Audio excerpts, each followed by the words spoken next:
Okay, good afternoon, everyone. Ryan with VHA. Today we have Lisa from Midwest Aquamation. She is going to walk everyone through a little bit of information about the aquamation and a little bit more about what it is, help you understand who she is.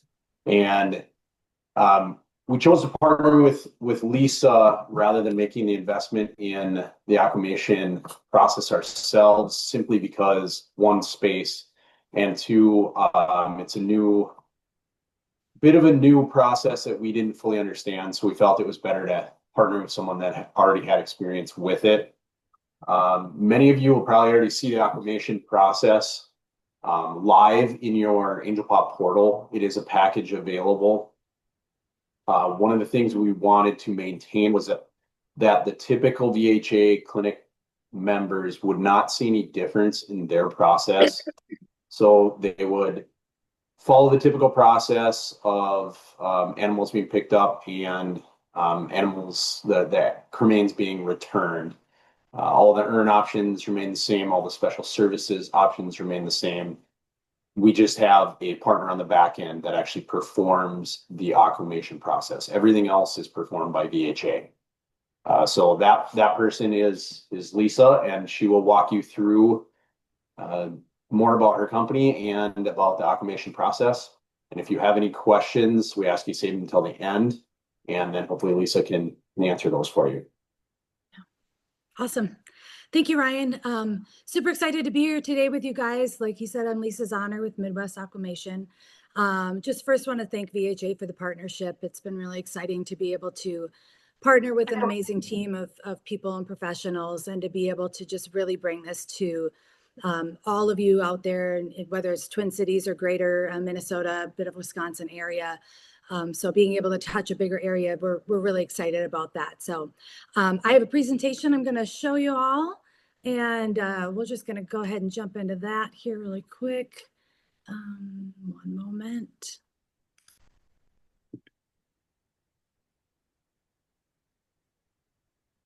It is not wanting to show up. Hang on 1 second. All right, can you guys see that okay? Yep, we're good. Thank you. All right. All right, here we go.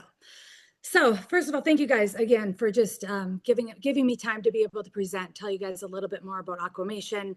My goal today is really just to educate on what is aquamation, how it works, and why it's beneficial, and why would families want to choose this as an option. One of the things that I think is really important, I'm really big on relationships. So just want to share a little bit about us and my family, and so that you can get to know a little bit about who we are. And then I'm looking forward to just getting to know more of you all. So building those relationships for the future. So this is my family. My husband and I it's a woman-owned, family-run business. That's my family there on the left. My husband's a lineman in the city of Princeton, where we live. We have 2 grown children. The guy with the big beard on the left, that is my son, Justin. He is a strongman athlete, both in regular strongman and natural strongman on the world level. Great kid. He's a trainer. Great young man, I guess I should say.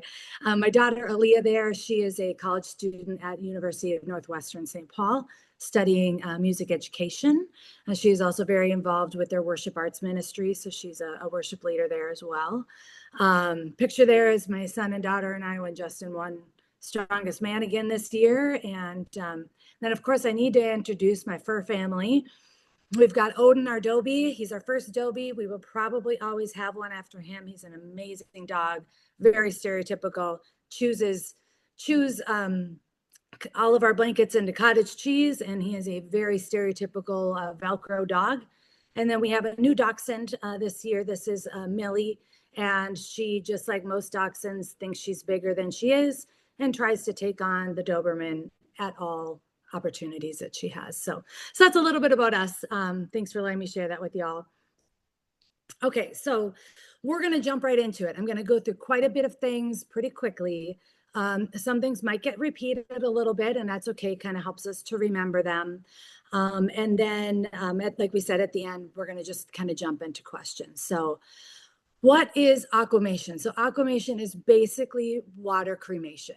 So the technical term is alkaline hydrolysis, but because the regular general public does not have any understanding of the word aquamation or alkaline hydrolysis, we tend to kind of lead with this is water cremation. So basically what it is it's kind of the same process that occurs naturally when a body is laid to rest in the soil. So there's a combination of a few different things. So basically the alkalinity of the water, the temperature of the water that we use in our machine, and the gentle water flow is what is those three pieces together are what accelerate the breakdown of organic material. So it's actually 95% water and only 5% alkali. So the water to alkali ratio is, people think there's a lot more alkali. It really isn't. It doesn't take a whole lot to kind of change how that water reacts in that process. Just to kind of give you an idea, the process for companion animals takes about 18 to 20 hours. We're running at about 20 right now. The temperature that we run is 204 degrees, so it is not a boiling. It's less than a boiling point. Kind of in comparison, flame cremation is much quicker. It's 1 to 3 hours and about 1400 to 1800 degrees. So how on earth does this work? What we have is we have a special machine here at our facility. We do operate out of our home. We did do that in an effort to really just bring this to market as quickly as we could without the big added expense of building or renting a facility. So that's in the future, but right now we are just operating out of our home. We have animals that are placed in stainless steel compartments, and we have two stainless steel vessels that are modular. So you can change the sizes of them based on the animals that are being put in at one time. The machine holds up to 550 pounds of animal at through one cycle. And then what we do is we add alkali based on the combined weights of the animals for each cycle. So the vessel, after we load the vessels into the machine, the water is then heated to 204 degrees. And then it starts the process of our 20-hour process. So if we were bringing in animals that have been cooled or frozen, it's going to take a little bit longer to get up to that temperature. So what happens then is the water gently circulates for the entire time of the process. So if you've done any research on human aquamation, there are some differences. So just kind of be aware of that. So it's just a very gentle circulation that is through that 20 hours. It's kind of like a brook or a creek. It's not a big stirring. It's not a pressurized thing, and it's not a boiling thing. So the sterile process water is then when the process is complete, it is then returned to the ecosystem. We'll talk a little bit more about that in a minute.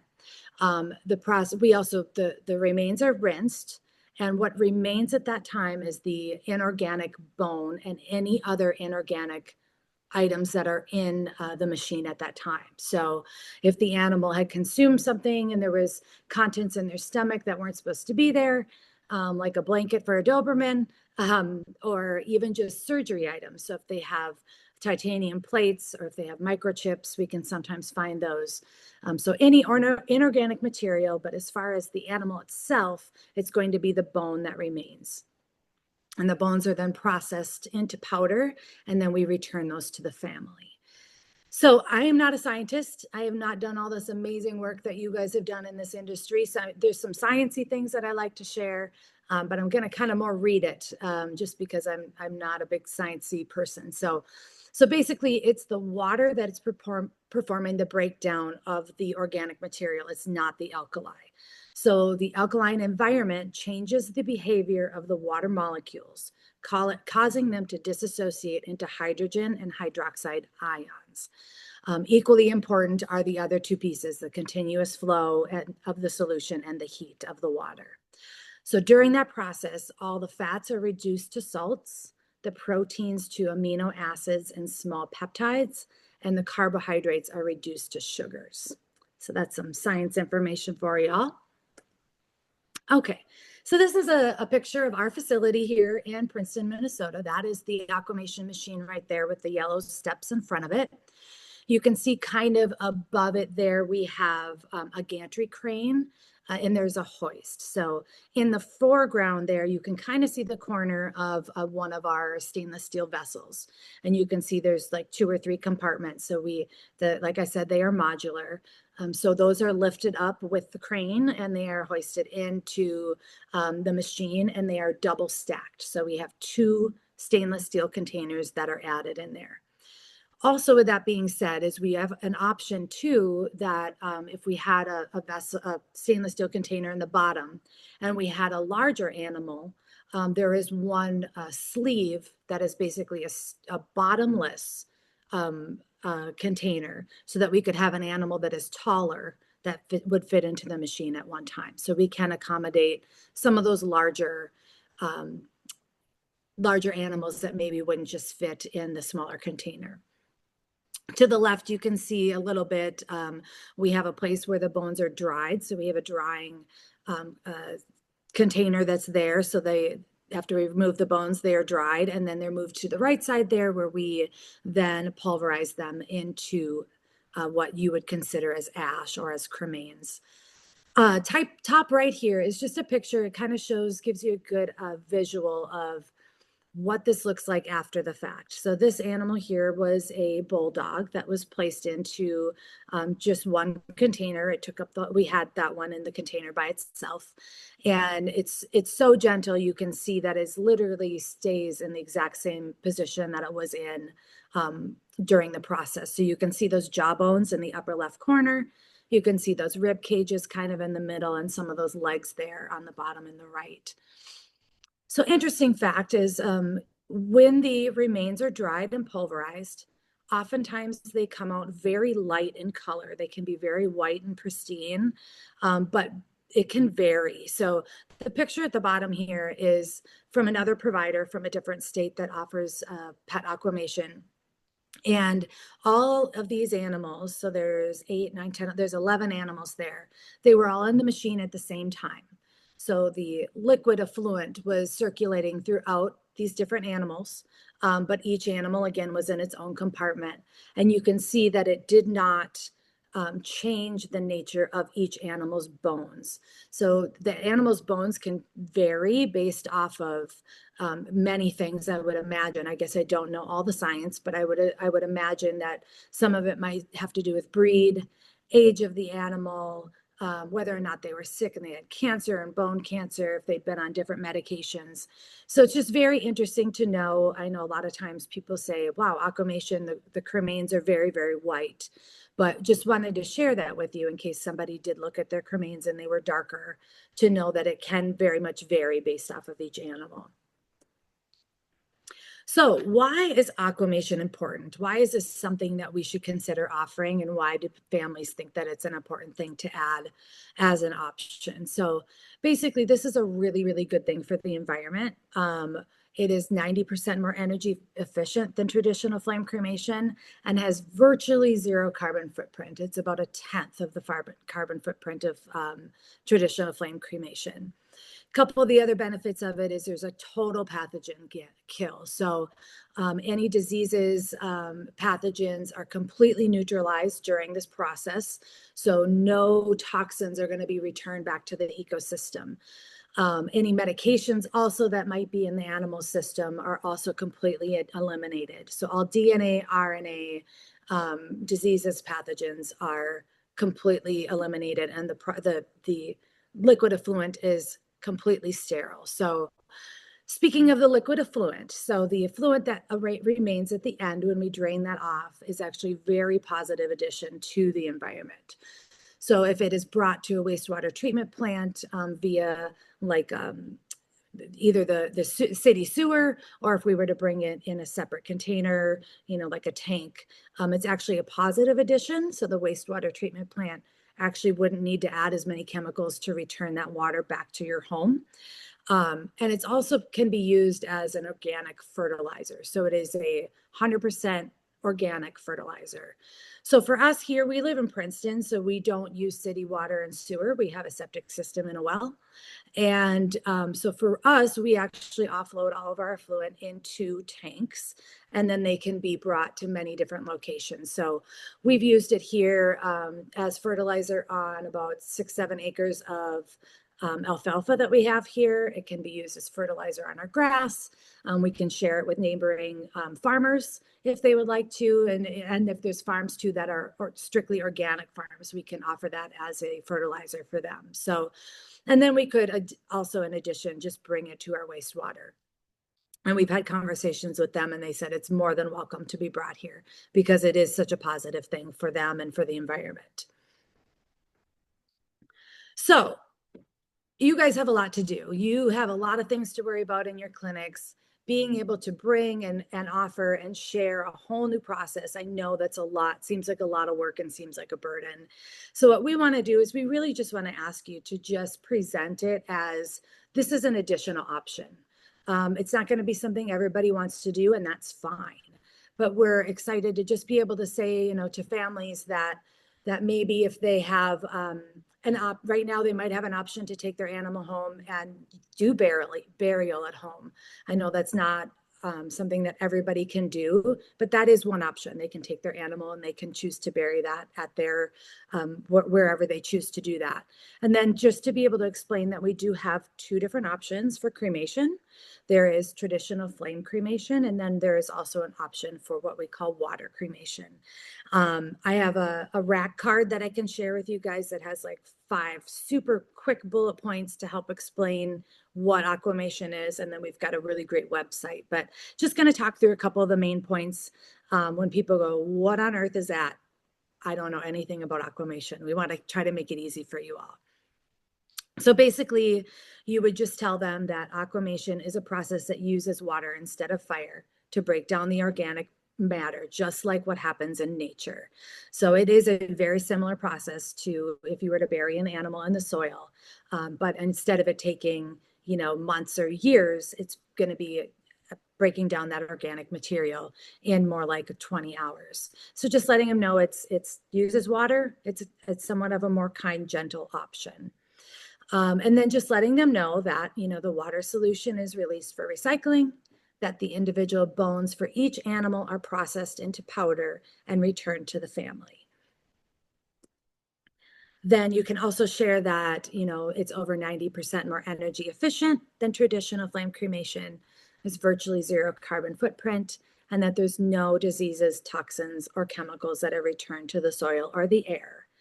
And then one of the other additional benefits is because the bones are not at all being charred or burned during this process, the family will actually receive about 20 to 30% more remains back to the family. They don't get charred, they don't get burned, so they're getting more of their animal back to do what they would, whichever they choose to do with their cremains. So more quote unquote ash that's returned to the family. So I like to dispel some questions. So I know I have 5 commonly asked questions here. I do have a couple extra ones that have kind of really come through both at the VHA Expo and MVMA. And because you're all professionals, we're gonna really get into some nitty gritty, and no question is off limits. But one main thing people ask is, do I get my animal back? So you're telling them these things, but they might not be understanding your animal is in a separate compartment and that your remains will be returned. They maybe are thinking that everybody's mixed together. We're going to mix up the ashes and we're going to just send them back cremains, and that is not the case. So each individual animal will be returned to the family. So there's no commingling of those bones. So they will be receiving the crushed cremains of their individual animal. How long does it take? I kind of mentioned that it takes 18 to 20 hours for the machine to complete its process. After we're done with that here, we do need to dry the cremains. So that will take us, depends on, you know, if there's somebody that needs an urgent return, we can speed up that process. But typically that takes another 24 hours, sometimes more, if we have a large animal. And, you know, comparing to flame cremation, which is like 1 to 3 hours. Are the remains safe to handle? Absolutely. So cool little bit of information. Aquamation for humans was started in the state of Minnesota. The Mayo Clinic was one to bring it back. It's been something that had been dabbled in, decades, or I might have even been a century earlier. It was way early, and they started to dig into this. And so the teaching colleges, so the Mayo Clinic and then the U of M, they have done a ton of research on this. They use this process. So you can feel very confident to know that the ash remains are 100% safe to handle and that it is a proven sterilization process. So they don't have to worry about any of their cremains not being safe to handle. Do people really do this? Yes, they do. So they've done some research within the human funeral industry, and it's very interesting to know that funeral homes that offer both traditional flame cremation and aquamation for families that are desiring to have cremation, when they're given the option, 80% of the time they will select water cremation.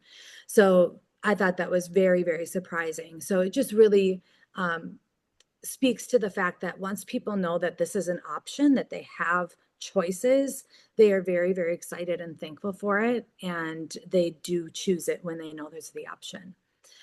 So why do people choose it? And we've talked a little bit about that. People express that they're grateful they have a choice. Some people prefer that it doesn't use fire. They believe it to be gentler option, and they appreciate the positive environmental impact.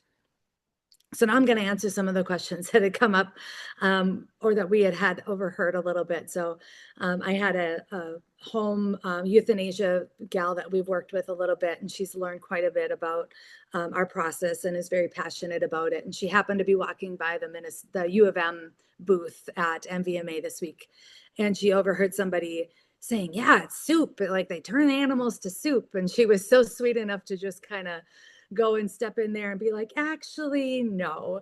So we are not turning animals to soup. The liquid effluent after the process is not, and I'm going to be very honest because people are going to ask these questions. It is not thick. It is not goopy. It's not chunky. It is liquid. So it's kind of like an amber colored liquid or a tea colored liquid. So we're not turning animals to soup. That's one thing I want to make sure y'all know. This is also not a Breaking Bad mob boss type situation. So again, going back to that 95% water, 5% alkali. So it's a calm, gentle, nice process. I'll let you think about the rest of that, but that's something that people kind of think of, and that is not at all the case.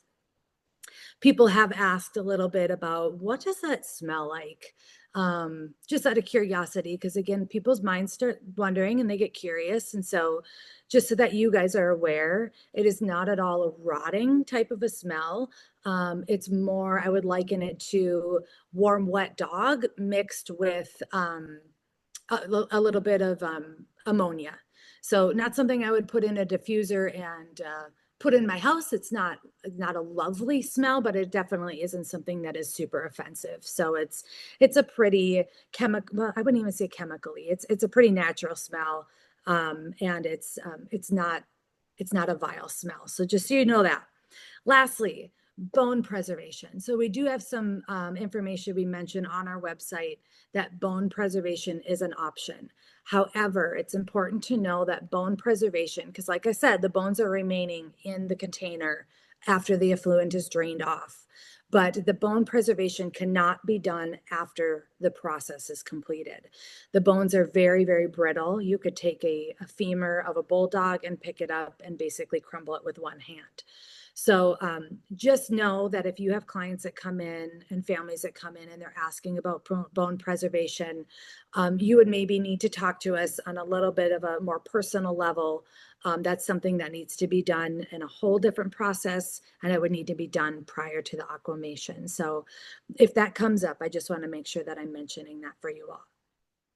I don't know if you have any other questions, but that's kind of the gist of the basics. My husband is Corey. I'm Lisa. We'd love to connect with you. This is my personal cell phone that is listed here. as well as our email address. You can reach out to the business line that we have. That rings to both Corey and I, or you can go to our website, send messages from there. But we are happy to answer any questions that you have. Feel free to call if you need. And yeah, that's kind of the gist. But what questions do you guys have for me? Let's see if I got that. Okay. There we go. Back on there. All right. Thank you, Lisa. That was Yeah. wonderful. I do have one question from Maggie, and you did kind of address it a little bit as far as the commingling of cremains, Yes. about the same as fire-based, but it sounds like water-based, them being in the compartment, the bones, there's no commingling.